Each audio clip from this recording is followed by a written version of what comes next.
Welcome back, everyone, to the T.R.O.N podcast. This is your host, Rashad Woods. Today, I have a very special guest, worldwide influencer, internet guru, pretty much youth prodigy who's doing great things worldwide, Mr. Lawrence Tijssen. Thank you very much, sir. Super glad to be here, man. I'm excited to have the conversation with you. I think we had some great synergy when we connected earlier, so This conversation has to be, better. No, yeah, correct. And, more importantly, I thought that, when you reached out to me and then I looked up your background, I'm like, this guy accomplished stuff in a really small amount of time, but it's only a small chapter of what you've done, what you will do. But you learned out early age that you want to be an entrepreneur, got your first digital payment at 14, and really the sky was the limit after that. So just give us a quick background about yourself, please. Yeah, and that's super great to start because I'm glad you mentioned the timeline because it's actually a very specific and special timeline for me because we're recording this on a Friday and within 2 days from now, on the next Sunday, it's been exactly 4 years since I officially started my company. Beautiful. And it's quite wild because it seems like such a long time. And as I've, come close to this date, I've been reflecting so much on the journey. So to give more of an introduction, well, actually, yes, you're right. I made my first payment when I was 14 years old, but I also had a lot of years in between where I didn't really do anything productive, so to speak. Right. But yeah, I've been drawn very quickly into this internet world and doing things online. And I started out at 14 making YouTube videos. And eventually that was something that got me a payment. But that has been, to me, the journey. Right. It's making money online and making that realistic. Because there's a whole difference, in my opinion, towards actually running a business and doing that online. Right. Versus having some Instagram followers. So I'm doing my best, still early on the journey, but it's a wild ride and it's crazy to reflect that it's been 4 years and there's so many parallels going on. Like, okay, I've done all of this, but like, damn, I'm still not there. Right. So we're here, man. We're doing the journey. And that's, I guess, the main mission. Yeah. And well, first of all, don't sell yourself short, when you've only done small amounts of things. And what was fascinating to me was, nowadays, because everybody turns on YouTube and they see really quick clips of get money fast, get paid, and all you have to do is do these small things. But you gave details on what it really takes when it comes to personal branding and not having, like you said, just briefly, just some Instagram followers, but transitioning that to a viable business model. So how do you tell people, don't believe the flash in the pan or don't believe the latest person just trying to get clicks versus your proven methods that you've utilized since the age of 14, even with those gaps in between? Yeah, well, that's so good that you asked that. And there's a lot of nuance to it. Every time I do some sort of interview or I have to explain something, whether that's a sales call or something that involves a communication with more than 5 minutes, nuance is a word I almost always use. Right. Because I think everything is nuanced. Right. That being said, as we are used to being in this digital world, I think a lot of us have this mindset of, okay, I'm seeing all these videos, I'm seeing all this post, this material, these people, and you're, as a byproduct of seeing that, you're kind of having this survival instinct where it's like, okay, what is really real or what's tangible? Right. But at the same time, it's very easy, especially if you start out, to get into this blindness mode almost, where you're just distracted and you're thinking, oh, wow, amazing. I follow this and I see this guy is doing that and boom. So it's just without even any type of clarity behind it, people just chase and chase and chase. Right. What I think is extremely important in the business context is to be able to make your own conclusions. And that's actually for general in life, but being able to build something and keep on building that. Right. And we can translate this into the context of a personal brand. But what I'm trying to say is, if you're working on a business or if you're looking to start a business, there's a lot of noise around you and you have to learn, you have to do something. Like, I don't think there's anybody in the world who did truly everything themselves, because you're either working with somebody before, you might have a partner that gives you access to a new type of industry. You, in this world, you buy a course or you join a program. There's always these external factors that allow you to make the growth happen, right? It's natural. But if you tend to always just go for the next thing and the next thing, you're neglecting the whole building process. And I think that's extremely, extremely important. Right. What I'd always like to refer to is the fact that in business, and for me, it's all about online business. I work with quite some businesses or entrepreneurs who have physical business, but the whole sweet spot of what I'm doing is in the online realms of it. Right. Now, that being said, the reason why I think this is also important is because you want to outline what is the business? Like, what do you really need to do? Right. And if you look at it from a very simplistic way, it's basically you have to have 4 departments. Now, there's more to it, but 4 is the essence. You have sales, you have marketing, you have the fulfillment, and the operations. Got it. So if I work with companies where we help them with kind of starting out online, or we're doing website services, or it's more like a digital marketing strategy type of thing, that's where I always start. It's like, what does your organization look like? Do you have some sort of thing in place where you keep notes? Because if you don't have that, you're just doing things. You need to organize it. And something I always like to use is Notion. Notion is just a free thing, just like a free platform. But I organize so much into that for my personal life, my business life. And it allows me to organize these different departments, whether it's the sales, the fulfillment, the marketing, so that I can actually know, okay, these are all the things I do, all the projects I'm working on. And then you're building that control, which leads me back to what we just talked about, because you need to learn from other people. And there will be certain gurus, certain whatever strategies, and all of that works. Like, it all works. You can double down on making videos, you can do outreach at cold scale, you can build AI, like everything works. But it's a matter of taking that information, applying it in your own context, testing it out, learning it, because it's not even going to happen. It's not even going to work if you just do it one time. Creating that system, and then, okay, this is my context. This is my business vehicle.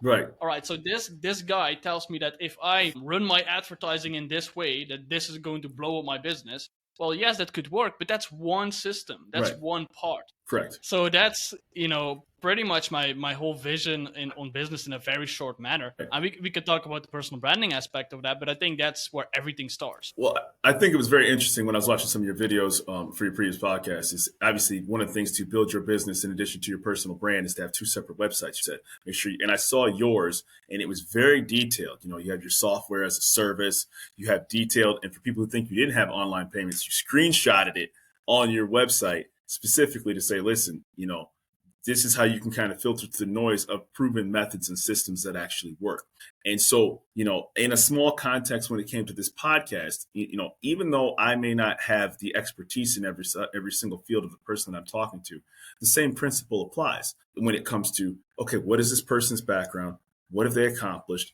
Where do they go about accomplishing it? So you keep yourself in a structured format, and then it flows organically to what the data that they gave you. And I mean, I've talked to people who have created, special foods and bars. I had a chef. I've had people who have created internet companies, people who are public speakers, holistic healers, but everything stays in a structure. And like you have everything organized, I'm not anywhere near your level of organization. But once I stayed in that format, it gave me a good outline of how I can consistently get guests such as yourself. So it seems to, but when you try to be everything to everybody or not have any sort of structured format, you fall flat on your face. You really, truly do. That's so great, man. And I think it's what you're basically referring to is some sort of framework you use for yourself to digest information. Absolutely. Absolutely. Right. And that's key, man. I think, it's more of a personal preference as well. Like, you have to find what you are very good at as a person. Right. And that's difficult to do. That's pretty much been the biggest challenge in my life, which is figuring out what is it that I really want to do? Right. What is it that I can do? Right. Because I was in school and I was just going to school. Like, nobody told me like, hey, you can make money on the internet and you can do this and this. Right. No, it was, okay, you're 15 years old. You can do either 1 or 2. And right. That's it. Right. So, you have to really go through the process of finding things out, making your own conclusions. And that's pretty much the core essence of who I am, I'd like to say, because being able to digest information, put it into your own pathway, your own vision, and creating your reality around that.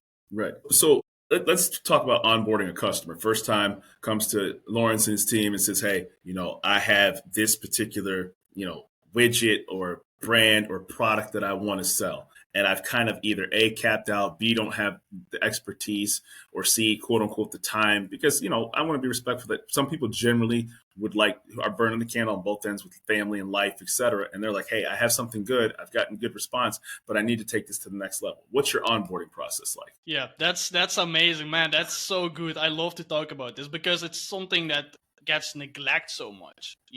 I believe it's one of the most overlooked parts of a business is I'd like to think it falls under that organizational structure, but it includes the onboarding process. Yes. It includes how do you actually start a project?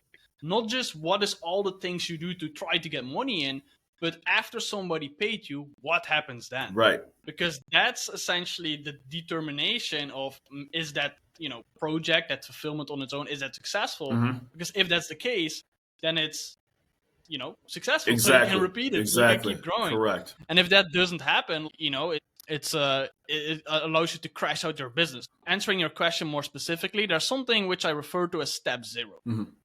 which is essentially, what is everything that people see and notice and touch in your own little ecosystem before things actually get started, Mm-hmm. before they book a call with you or before they fill in a form. And I'll explain shortly the exact onboarding process. Yeah. But that step 0 is also something so overlooked, which is very important, because if you're looking to work with people, and this is even for actually existing clients as well, the better you show up, like the better information there is about you, the more present you are, the more valuable pieces of content you have that's specifically for that right type of people. Mm-hmm. All of those little things are the step 0 foundation, so to speak.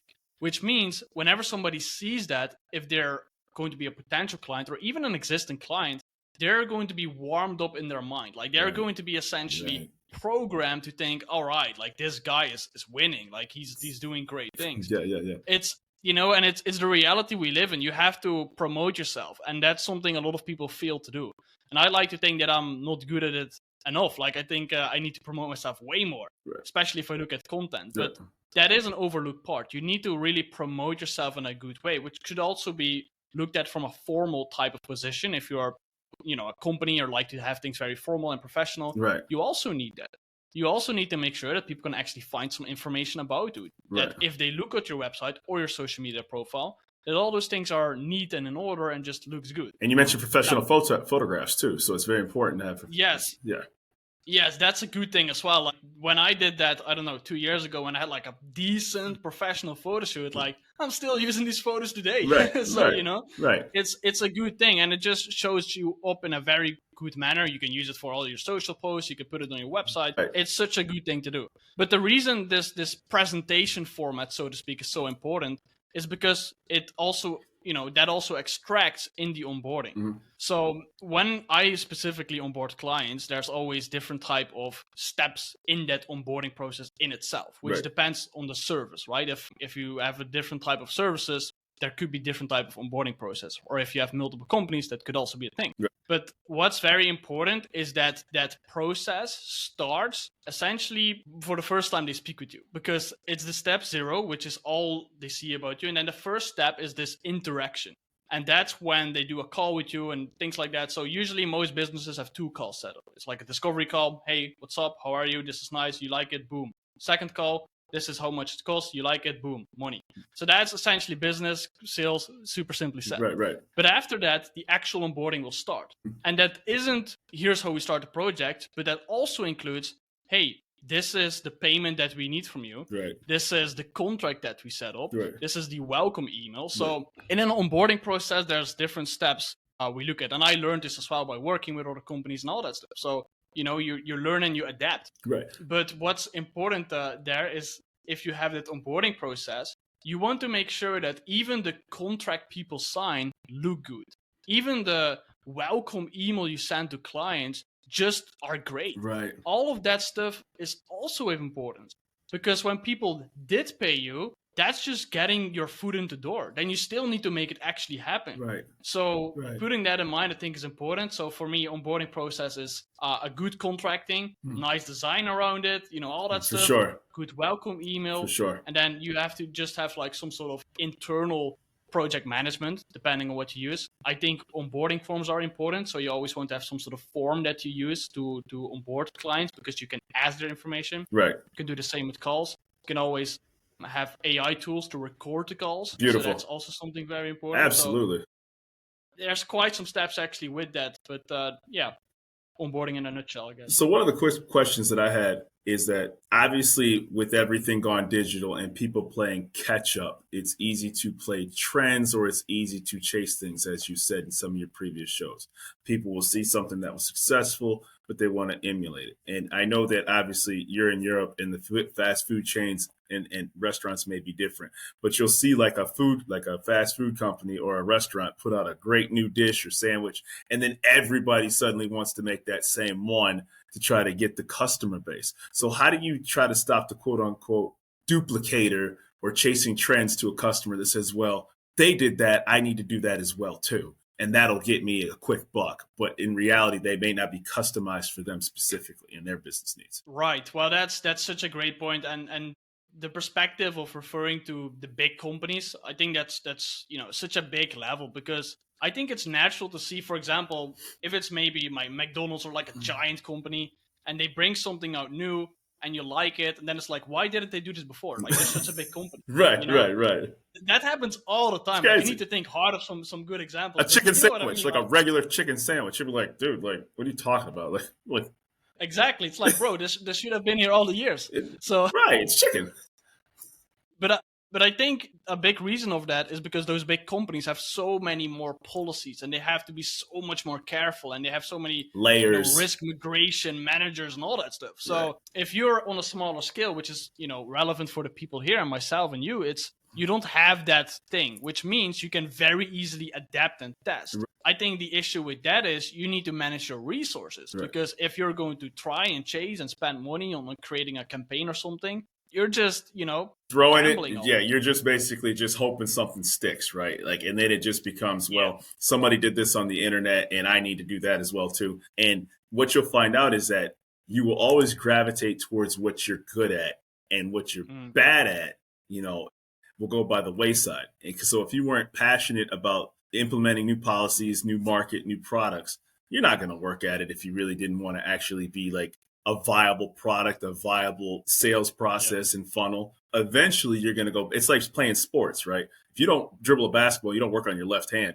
You'll work on your left hand for a day or two, but eventually you're going to go back to dribbling the ball with your right hand, so to speak. So such a good way to put it. And to add more to this as well, what I think is extremely important is market research. Market research is something you have to be able to implement continuously. And I found this always very hard to do. When I went through courses of like the big gurus, and I was watching and reading Russell Brunson's things, and all that stuff. And they always tell you, you need to make your dream 100 list, and you need to outline all their pain points and all their things. When I was starting out, I found that so difficult. Like, I really found it extremely difficult to do that and to think and write it out. And it just wasn't the thing I like to do, I'm good at to do. Right. So I almost always neglected that part. Right. But now, after a few years, I started to implement the market research in a very good way. And I think the best way to do it is to use it as a system. Because a lot of people say, you need to start a business, you first need to do market research.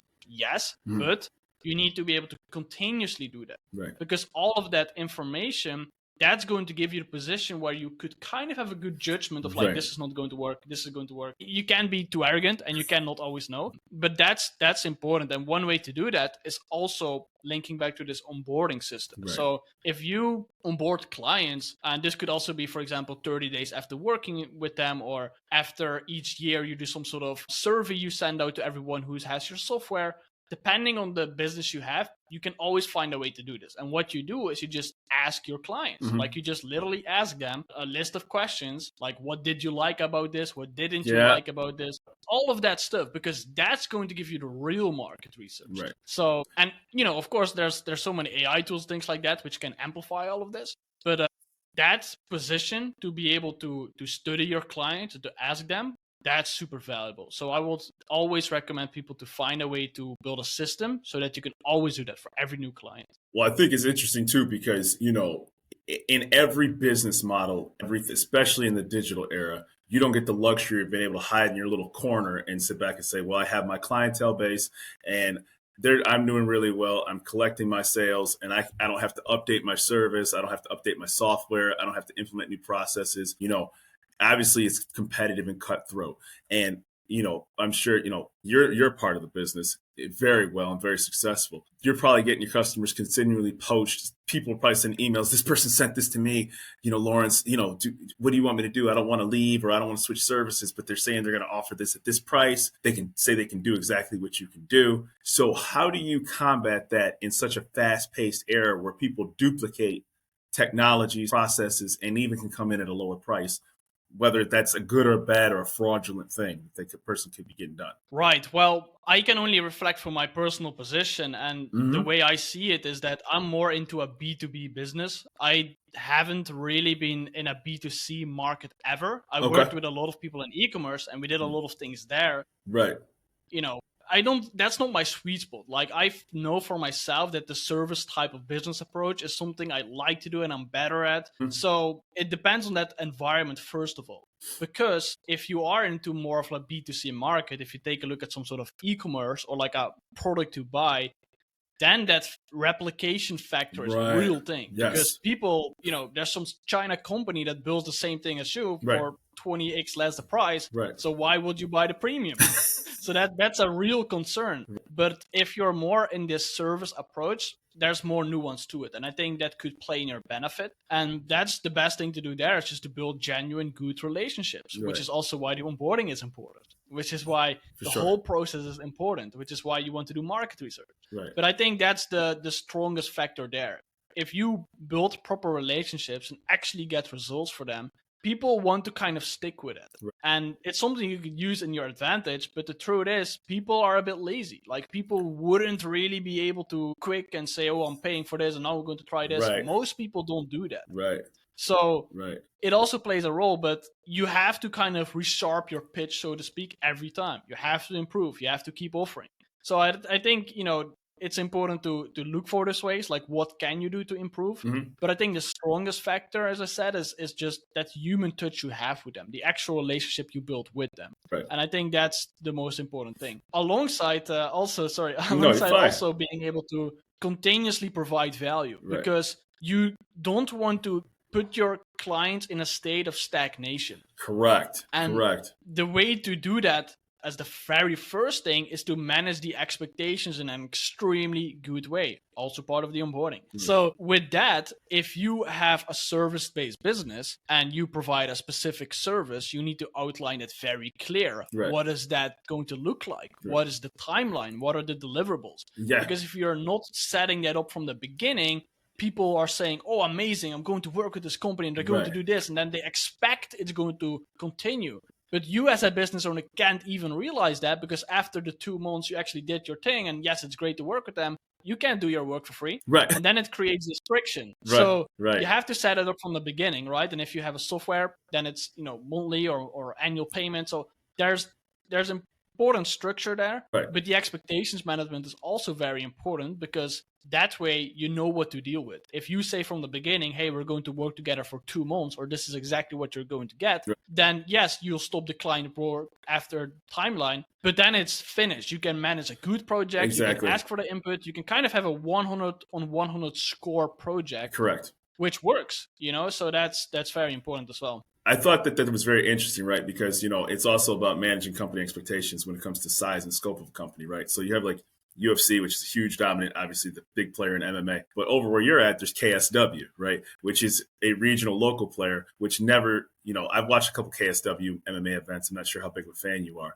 but they've done a very good job of staying, quote unquote, in their lane, right? And so as a result of that, they've been successful, and a lot of their champions have come over to either UFC or done other things in other arenas. So sometimes it's the scale and approach that you've taken with regards to the respective lane of what you're trying to accomplish. Hey, I'm a business. I'm a restaurant. I'm a small fast food chain. I can't compete with the McDonald's of the world, but that doesn't mean I can't be successful in my respective lane. Lawrence, I need you to help me market this particular avenue for this customer base. Yeah, and that's so good. And something I think you have to put in mind is that people generally are not too stupid. Maybe there's a lot of people who are stupid, but generally speaking, not everyone is really that ignorant. Right. And that implies basically that you have to show up in a congruent way. Because if you're lying, it's not directly lying, but if you're portraying your version which isn't really in alignment, it's not congruent, people see that. Of course, people aren't really that ignorant. So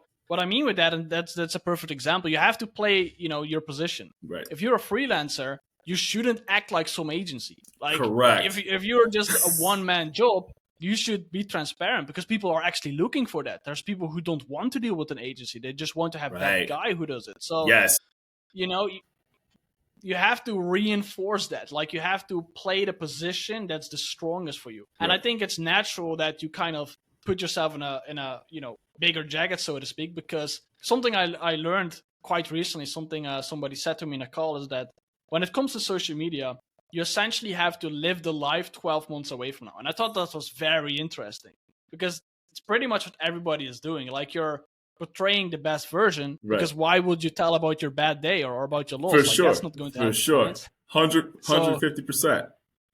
Yeah. That's funny. You know what was interesting was, even when I first started this podcast, right? So I kind of coined it the randomness of nothing, because, I don't have the expertise in your field to do what you do. And what you've accomplished at a very early age, you're a prodigy and a child of the digital era. So that's all you've known. I'm 42, so I know what Walkmans are like. I know what, a VCR is like, right? But I still embrace technology as it came along.